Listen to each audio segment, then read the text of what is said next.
Hi, fourth graders. This will help you with the story Jim Thorpe's Bright Path.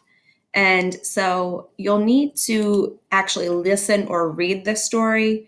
If you don't have the link already posted in your Google Classroom, because not all of you had the link, go to YouTube and search Jim Thorpe's Bright Path, and the story will come up.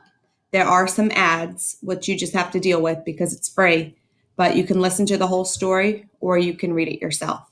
I always like to make it bigger so I can actually see the words while they're reading. All right, so question number 1 says read pages 358 to 359. What evidence from the text tells you how Jim and his twin brother Charlie were different? Okay, so we'll say Jim and his twin brother Charlie were different. I know this because in the text it says. Now I'm going to use a direct quote. That means I'm going to copy from the text. So when I do that, I have to use quotation marks. And when I look here on that first page, it talks about how, that's not the first page. There it is, where the babies are. It talks about how they, even though they're twins, they don't look the same.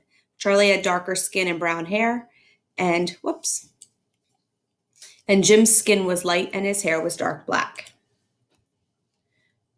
So I'm going to use those exact words. Charlie had darker skin and brown hair, while Jim's skin was light and his hair was dark black. And you have to put the end quote. Make sure you put a period. I know this font isn't that great, but that's okay. So when you're quoting from the text or you're saying the exact same words, you have to put it in a quote. Number 2, what was James's Indian name and what did it mean? James' Indian name was Wa Tho Huck. And it means bright path. And again, I got that right here from the story on the same page. It says, Jim's mother gave him another name, Wathohuck, she said, thinking of how the light shone on the road to their cabin. Bright path. All right.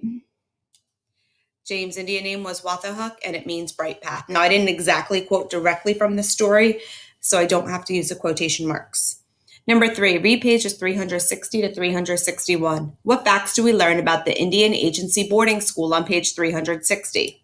So we'll need to zip ahead a little bit to get to page 360 and 61 to find out what we learned about their boarding school. The first thing we learned was that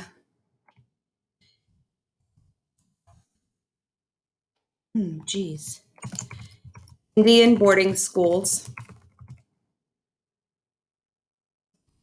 did not provide the same education offered to whites. And we'll get into that in just a minute. I got to make some of this smaller. Nope, that's not going to work.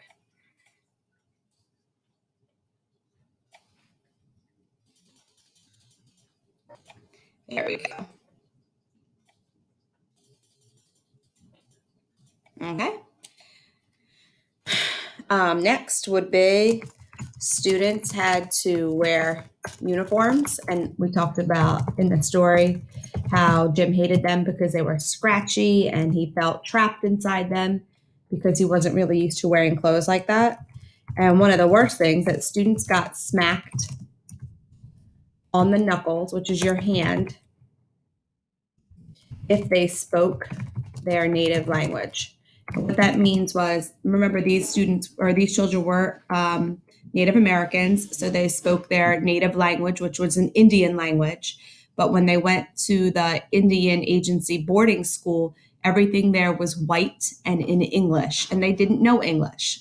So every time they tried to speak in their native language, in their Indian language, the teacher would smack their knuckles because they were only allowed to speak in English. Terrible. All right, number 4. Why does Jim hate school? Well, we just talked about that, but we can add some more. Jim hates school because he had to wear a uniform.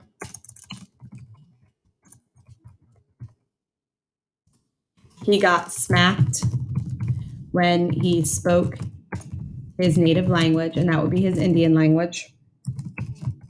He missed his family terribly, especially his mother's home cooking. And school, this is the biggest one, kept him locked inside all day. So he missed the forests and the prairies. So Jim was really an outside kid. He wanted to be outside all the time, working on the farm and helping in the forests and the prairies. But when he was 6, America told all the Indians they had to send them to school. And now he had to wear a uniform, and they would smack him if he didn't speak English. And he didn't get to see his family. Remember, he was only 6 years old when he went away. And they never let them outside. They kept him locked inside a dormitory, which is like an apartment building, all the time. So, of course, he hated school. Read pages 362 to 363. Why do you think Jim's father insisted on sending his son to boarding school, even when Jim begged to stay home?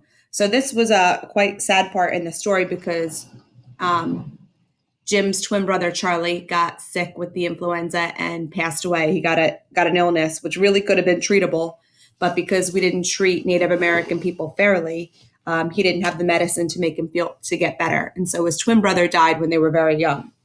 So I'm going to restate the question. Jim's father insisted on sending his son to boarding school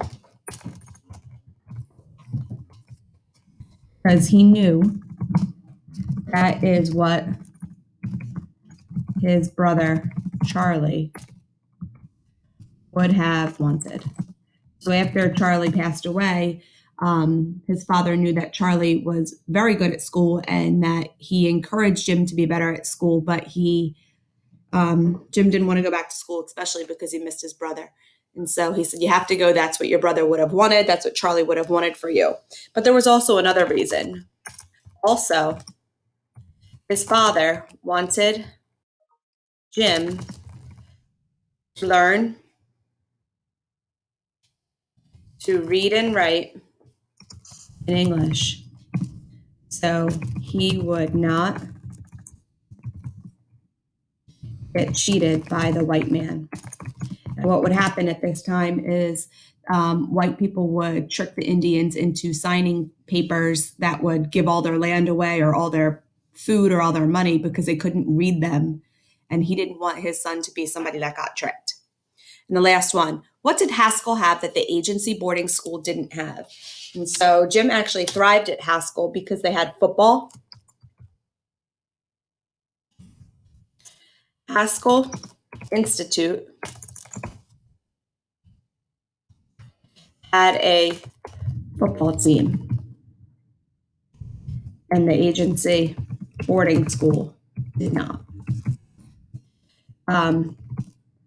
The institute also had manual labor, not labor, manual training.